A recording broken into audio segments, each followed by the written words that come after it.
부당 합병과 회계 부정 혐의가 있는 이재용 삼성전자 회장이 항소심에서도 무죄를 선고받았습니다. 햇수로 10년째 사법 리스크에 발목이 잡혔던 이 회장이 부담을 덜게 됐는데요.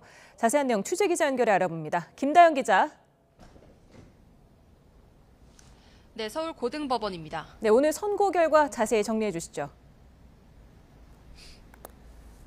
네, 서울고등법원은 자본시장법 위반 혐의 등을 받는 이재용 삼성전자 회장과 장충기 전 미래전략실 차장 등에게 1심과 마찬가지로 무죄를 선고했습니다. 이 회장은 지난 2015년 불법 경영권 승계를 목적으로 자신이 최대 주주로 있던 제일모직의 주가는 띄우고 삼성물산 주가는 낮춰서 부당한 방식으로 합병한 혐의를 받는데요.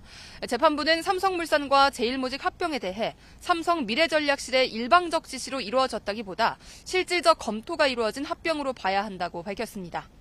이 회장은 합병 이후 불법 논란을 차단하기 위해 제일모직 자회사인 삼성바이오로직스의 분식회계를 저지른 혐의도 받았죠.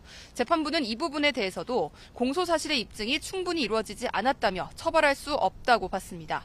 일부 피고인들이 특정한 의도를 드러내거나 문서를 조작하는 부적절한 행위를 했지만 회계 처리 방식 자체에 문제가 있는 건 아니라는 설명입니다. 네, 판결이 선고된 이후에 이 회장 측이 입장을 밝혔죠. 네, 이재용 회장 측 김유진 변호사는 선고 직후 현명한 판결을 내려준 재판부에 진심으로 감사하다고 밝혔습니다.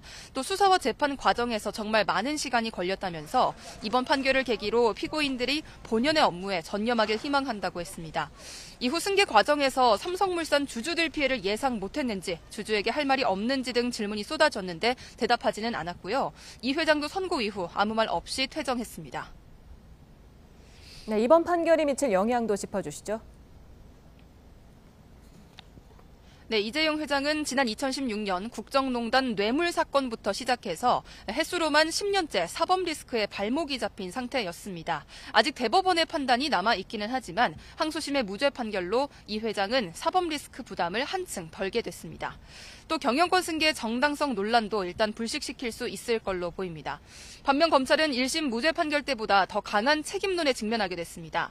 검찰은 이 회장 요청으로 열린 대검찰청 수사심의위원회의 수사 중단과 불기소 권고를 따르지 않은 채 지난 2020년 9월 기소를 강행했는데요. 하지만 1심에 이어 오늘 2심도 삼성이 반칙의 초격차로 자본시장 근간을 훼손했다는 검찰 주장을 모두 물리치면서 무리한 기소였다는 비판이 거세질 전망입니다. 지금까지 서울고등법원에서 YTN 김다현입니다.